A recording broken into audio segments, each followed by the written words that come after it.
पहला टॉपिक आज हमारे पास है रीनल पेपाइलरी नेक्रोसिस, यानी हमारी जो किडनी होती है, किडनी के अंदर एक रीजन होता है जिसका नाम है पेपाइला। रीनल पेपाइला जिसको हम कहते हैं ये जगह,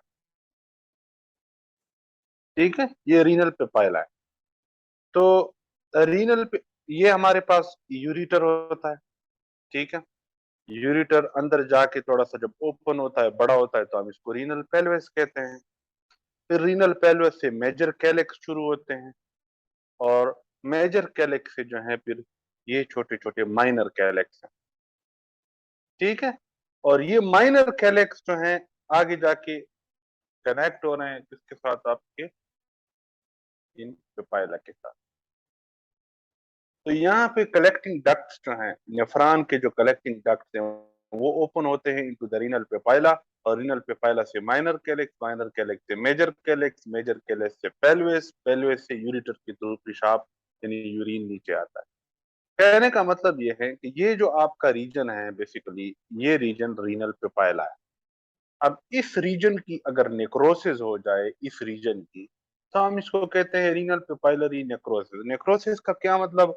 सेल डेथ, यानी यहाँ के जो सेल्स हैं ये अगर डेड हो जाएं तो हम कहेंगे कि रीनल पेपाइला के अंदर नेक्रोसिस हो गई है। अब ये जो रीनल पेपाइलरी नेक्रोसिस है, इसकी क्या काजेज हो सकती हैं, ये हम जो है जाएंगे बुक के पास। तो बुक में हमारे पास रीनल पेपाइलरी नेक्रोसिस की डिफिनीशन क्या लिखी हुई है कि स्लफिंग ऑफ नेक्रोटिक रीनल पेपाइला, यानी रीनल पेपाइला के अंदर पहले नेक्रोसिस हो गई, जब ये नेक्रोटिक हो गया, डेड हो गया, तो ये स्लफ्ड ऑफ हो गया, यानी उड़ गया, उकड़ गया। जाहिर है डेड टिश्यू फिर अपनी जगह पे नहीं ठहर सकते, तो वो स्लफ ऑफ हो जाते हैं, उकड़ जाते हैं, बह जाते हैं, खत्म हो जाते हैं। तो sloughing of the necrotic renal papilla, patient में कंप्लेन क्या होंगी? पेशेंट आएगा ग्रास हीमाचोरिया के साथ। Gross haematuria mean urine, haematuria mean urine के अंदर ब्लड का आना। ग्रास हीमाचोरिया इतना ज्यादा ब्लड आना कि आपको आंखों से नजर आए, आपको आंखों से नजर आए कि मेरे यूरिन के अंदर ब्लड जा रहा है। ये इतना ज्यादा यूरिन, जो यूरिन के अंदर ब्लड आ रहा हो, तो इसको हम ग्रास हीमाचोरिया कहते हैं।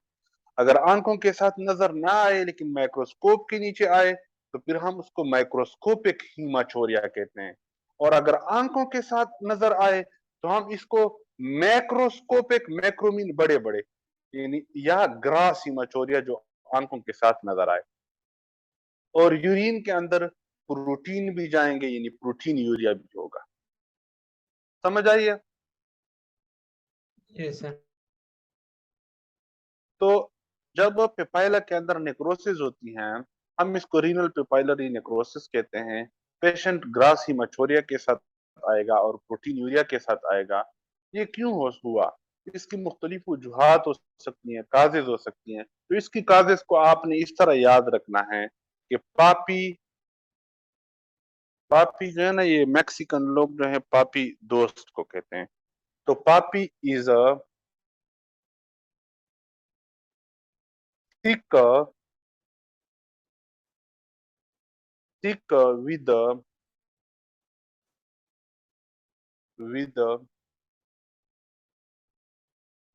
diabetes mellitus and TB. Papi is sick with diabetes mellitus and TB. She uses, she use NSAIDs। NSAID लोग किस लिए यूज करते हैं? पेन किलर, पेन किलिंग के लिए, क्योंकि ये पेन किलर होते हैं, एनाल्जेसिक्स होते हैं। एनाल्जेसिक्स उन ड्रग्स को कहते हैं जो पेन को कम करे, पेन को किल करे। तो NSAIDs basically non steroidal anti inflammatory drug हैं, ये पेन किलर है, यानी एनाल्जेसिक्स हैं। तो she use NSAIDs and she is a acute पीली, एक्यूट पीली। तो ये इस निमोनिक से आपने इसकी काजेज याद रखनी है। कोई आपसे पूछे कि रीनल पेपाइलरी नेक्रोसिस की काजेस क्या हो सकती हैं, रीनल पेपाइला में क्यों नेक्रोसिस होता है, तो इसकी मुख्तलिफ वजूहात हो सकती हैं। एक वजह है सिक। सिक से आपने क्या याद रखना है, सिकल सेल इनीमिया। सिक से क्या याद रखना है, सिकल सेल इनीमिया। डीएम से याद रखना है डायबिटीज मेलाइटस। टीबी से याद रखना है ट्यूबरक्लोसिस। एनसेड से याद रखना है non steroidal anti inflammatory drug. और एक्यूट पीली से याद रखना है एक्यूट पाइलोनेफ्राइटिस। याद है ना, हमने एक्यूट पाइलोनेफ्राइटिस और क्रॉनिक पाइलोनेफ्राइटिस पढ़ा था। तो एक्यूट पाइलोनेफ्राइटिस, तो इन वजूहात की वजह से यानी sickle cell anaemia, diabetes mellitus, tuberculosis, NSAIDs use करने की वजह से और एक्यूट पाइलोनेफ्राइटिस की वजह से पेशेंट को रीनल पेपाइलरी नेक्रोसिस हो सकती है। समझ आइए या नहीं आई? राइट। तो ये आपके पास है। अब इसकी ट्रीटमेंट क्या है, मैनेजमेंट क्या है? मैनेजमेंट एज सच इसकी कोई नहीं है। आपने जो काज हैं, काज को ट्रीट करना है। काज की ट्रीटमेंट यानी अगर सिकल सेल डिजीज की वजह से पेशेंट को हुआ है तो आपने इसको ट्रीट करना है। एक्यूट पाइलोनेफ्राइटिस की वजह से हुआ है तो आपने इसको ट्रीट करना है। एनाल्जेसिक्स की इस्तेमाल की वजह से हो रहा है तो आप इस एनाल्जेसिक्स को स्टॉप कर दो, एनसेड्स को स्टॉप कर दो। डायबिटीज मेलाइटिस की वजह से हुआ है तो आपने डायबिटीज मेलाइटिस को मैनेजमेंट करना है। टीबी की वजह से हुआ है तो टीबी को मैनेजमेंट करना है। तो काज को आपने ट्रीट करना है और सपोर्टिव थेरेपी पेशेंट की करनी है, यानी पेशेंट की सपोर्ट करनी है। सपोर्टिव ट्रीटमेंट, काज को ट्रीट करना है और सपोर्टिव ट्रीटमेंट करनी है, बाकी इसका कोई और हल इलाज नहीं है। क्लियर हो गया acute renal papillary necrosis? Yes sir. अच्छा जी, नेक्स्ट हमारे पास छोटा सा जो टॉपिक है वो है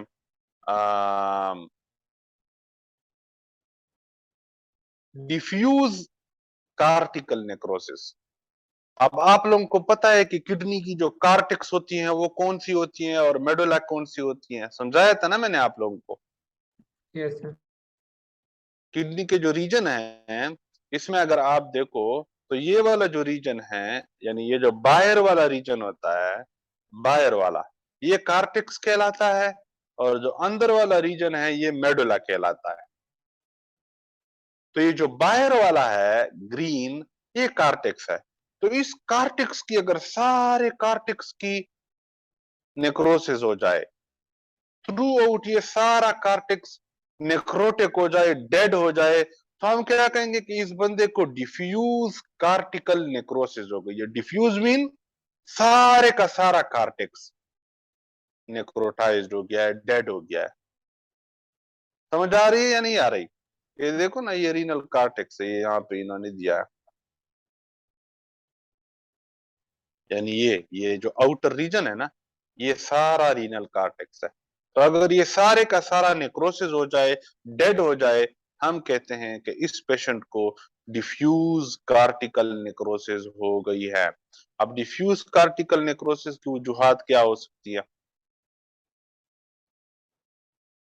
इसके ऊपर हम एक दो बातें करते हैं। डिफ्यूज कार्टिकल नेक्रोसिस हम क्या कहेंगे, कैसे डिफाइन करेंगे कि एक्यूट जनरलाइज्ड कार्टिकल इंफार्क्शन, यानी पूरे का पूरा कार्टेक्स इंफार्क्टेड हो गया और यूजुअली बोथ किडनीज का, यानी इस तरफ की किडनी का भी और इस तरफ की किडनी का भी। और लाइकली होता किस वजह से है, due to the combination of vasospasm and DIC. Vasospasm and DIC, अब इसका क्या मतलब है, मैं दोबारा से आप लोगों को उसी फोटो पे लेके जाता हूं, वहां आप लोगों को इजीली समझ आएगी। देखो, ये कार्टेक्स है ना, रीनल कार्टेक्स है। अब इस रीनल कार्टेक्स को ब्लड की सप्लाई आई हुई होती है। लेट्स से ये एक ब्लड वेसल है जो आया हुआ है, तो इस इलाके को, इस कार्टेक्स को सप्लाई कर रहा है। अगर ये ब्लड वेसल, इस ब्लड वेसल के अंदर वेजोस्पेजम हो जाए, वेजोस्पेजम किसे कहते हैं, वेजोस्पेजम किसे कहते हैं? वेजो मीन वेसल, यानी ब्लड वेसल। स्पेजम का क्या मतलब होता है?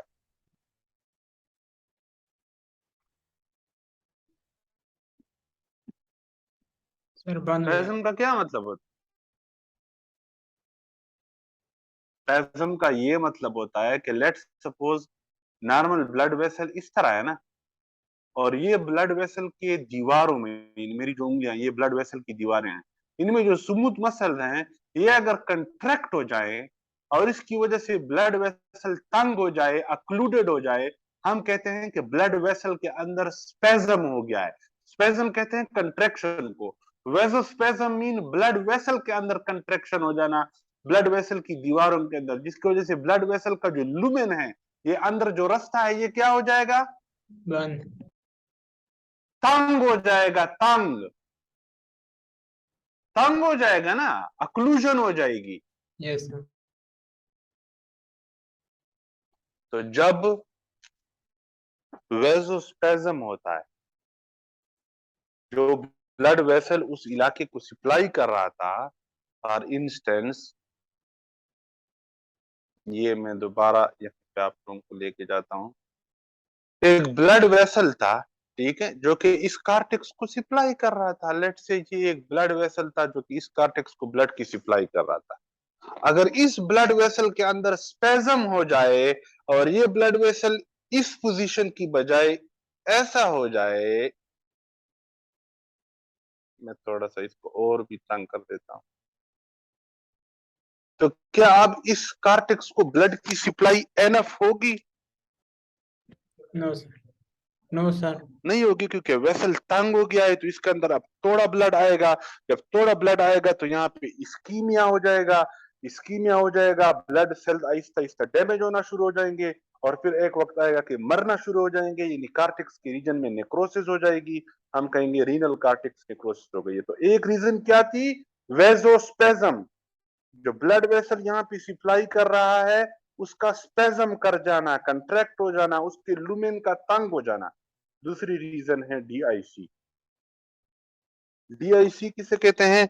डिसेमिनेटेड इंट्रावस्कुलर कोआगुलेशन, यानी इसमें ब्लड वेसल इसी तरह ओपन ही होगा, जो कि नॉर्मल ब्लड वेसल है, ये ब्लड वेसल है, लेकिन इन वेसल्स के अंदर जगह जगह पे क्लाट्स बन जाएंगे। ये क्लाट बना, ये क्लाट बना, ये क्लाट बना, ये क्लाट बना, ये क्लाट बना, ये ब्लड का क्लाट बना, ये ब्लड का क्लाट बना।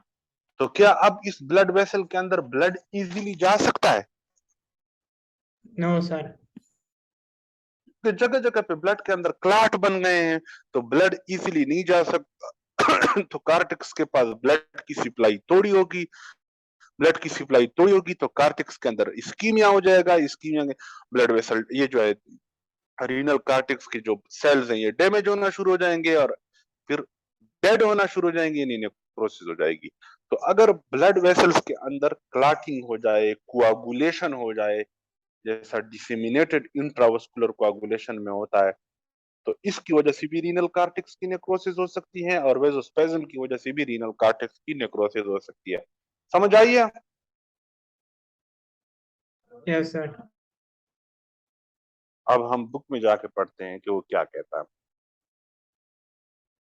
बुक में जो है वो यही कहता है कि डिफ्यूज कार्टिकल नेक्रोसिस एक तो वेसोस्पेज्म प्लस डीआईसी की वजह से होती है। ये दोनों होते हैं, combination of both vasospasm and DIC.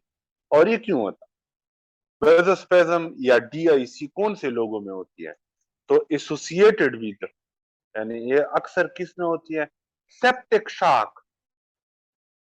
जब कोई किसी बंदे के ब्लड के अंदर जरासीम चले जाएं, बैक्टीरिया चले जाएं, तो हम इसको कहते हैं कि इस बंदे को सेप्सिस हो गई है। और जब बैक्टीरिया के अंदर जाने की वजह से ब्लड वेसल डायलेट हो जाएं और बंदे का ब्लड प्रेशर गिर जाए, ब्लड प्रेशर इतना लो हो जाए कि किडनीज को, हार्ट को, ब्रेन को ब्लड की सप्लाई एनफ ना हो, तो हम क्या कहते हैं कि इस बंदे को अब शॉक हो गया है। तो ये शॉक क्यों हुआ? सेप्सिस की वजह से, इसलिए इसको सेप्टिक शॉक कहते हैं। तो सेप्टिक शॉक में क्या होगा? किडनी के जो कार्टेक्स हैं, कार्टेक्स के पास ब्लड की सप्लाई क्या होगी? कम। कम होगी। जब कम होगी तो पहले इस्कीमिया होगा, और इस्कीमिया के बाद नेक्रोसिस हो जाएगी, कार्टेक्स के अंदर नेक्रोसिस हो जाएगी। दूसरा, एक तो सेप्टिक शॉक की वजह से ये मसला हो सकता है। दूसरा, ऑब्स्ट्रक्टिव कैटास्ट्रोफी। कैटास्ट्रोफी कहते हैं बहुत बड़े नुकसान को या बहुत बड़े वाकये को। ऑब्स्टेट्रिक बच्चे की पैदाइश से रिलेटेड जो बातें होती हैं उसको ऑब्स्टेट्रिक कहते हैं। मिसाल के तौर पर एब्रप्टिव प्लेसेंटा। प्लेसेंटा क्या होता है? वो चीज जिसके जरिए से बच्चा मां के साथ कनेक्शन होता है। ये मां का पेट है, यूटरस है, अब इसके अंदर ये बच्चा है, ये यूटरस की दीवारों के अंदर प्लेसेंटा है, और इस प्लेसेंटा के साथ बच्चा कनेक्ट है थ्रू अम्बिलिकल कार्ड। इस तरह होता है ना। Yes, sir. ये येलो जो है ये अम्बिलिकल कार्ड है, जो रेड है ये प्लेसेंटा है। प्लेसेंटा बेसिकली यूटरस की का ही हिस्सा होता है, यूटरस की जो दीवार होती है इसका हिस्सा होता है। तो अगर बच्चे की पैदाइश के टाइम, ये बच्चा जब बाहर आ रहा था पैदाइश के टाइम, अगर ये सारे का सारा प्लेसेंटा रप्चर हो जाए, फट जाए, क्या हो जाए? पढ़ जाए। फट जाए, तो इसकी वजह से पेशेंट जो है वो यहाँ पे एमनियाटिक फ्लूइड के अंदर जो वो होती हैं, क्या कहते हैं, फ्लूइड होता है, ये ब्लड के अंदर, माँ के ब्लड के अंदर इंटर हो जाता है। जब ये माँ के ब्लड के अंदर इंटर हो जाता है तो इसकी वजह से पूरे ब्लड वेसल्स के अंदर जो क्लॉटिंग वाले फैक्टर्स हैं वो एक्टिवेट हो जाते हैं, और वो जब एक्टिवेट हो जाते हैं तो इस ब्लड वेसल के अंदर जगह जगह पे क्या बन जाते हैं? क्लॉट्स बन जाते हैं। इसको हम कहते हैं डिसेमिनेटेड इंट्रावास्कुलर कोagulation। तो ऑब्स्टेट्रिक कैटास्ट्रोफीज यानी बच्चे की पैदाइश के वक्त जो मसले हो सकते हैं, जैसे अब्रप्टिव प्लेसेंटा यानी प्लेसेंटा की अब्रप्ट वो फट जाना, तो उस टाइम एमनियाटिक फ्लूइड से मवाद ब्लड वेसल्स के अंदर जा सकता है, और वो फिर एक क्लॉटिंग सिस्टम को एक्टिवेट करके पूरे ब्लड वेसल्स में क्लॉट्स बनवा देता है। तो जब ये क्लॉट बन जाएंगी तो किडनी के पास, किडनी के जो कार्टेक्स हैं उसके पास ब्लड की सप्लाई कम हो जाएगी, तो कार्टेक्स की नेक्रोसिस हो जाएगी। तो ये बहरहाल डिफ्यूज कार्टिकल नेक्रोसिस के बारे में है कि ये सेप्टिक शॉक की वजह से भी हो सकता है, ये ऑब्स्टेट्रिक कैटास्ट्रोफीज की वजह से भी हो सकता है। मिसाल क्या है ऑब्स्टेट्रिक कैटास्ट्रोफी की? एब्रप्टिव प्लेसेंटा। होता क्या है, दोनों साइडों की जो किडनीज हैं उनका जो कार्टेक्स है उसके अंदर इन्फार्क्शन हो जाती है, और ये होता क्यों है कि वेसोस्पेज्म और डीआईसी जो है ये दोनों दोनों हो जाती है। ब्लड वेसल भी स्पेज्म कर जाते हैं, और ब्लड के अंदर, ब्लड वेसल के अंदर क्लॉट भी बन जाते हैं। क्लियर हो गया? Yes, sir. अच्छा, टाइम कितना है हमारे पास? सर ये 15 मिनट है। ठीक है, अभी एक और टॉपिक भी पढ़ते हैं।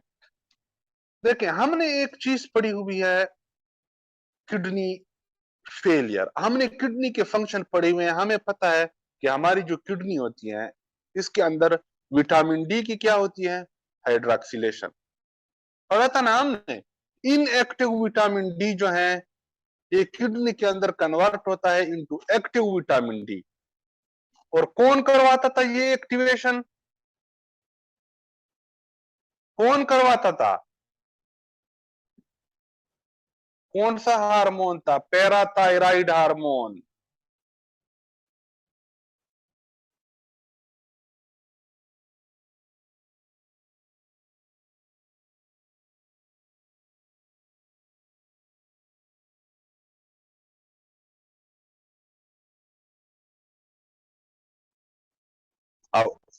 आवाज आ रही है? Yes sir. हमारी जो किडनीज होती हैं वो विटामिन डी की एक्टिवेशन करती हैं।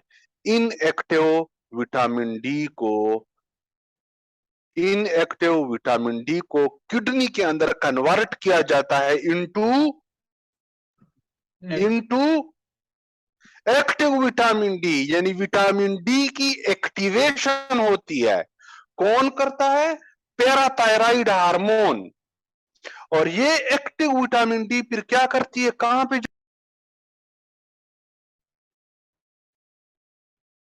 विटामिन डी का क्या फंक्शन होता है, हमने पढ़ा था।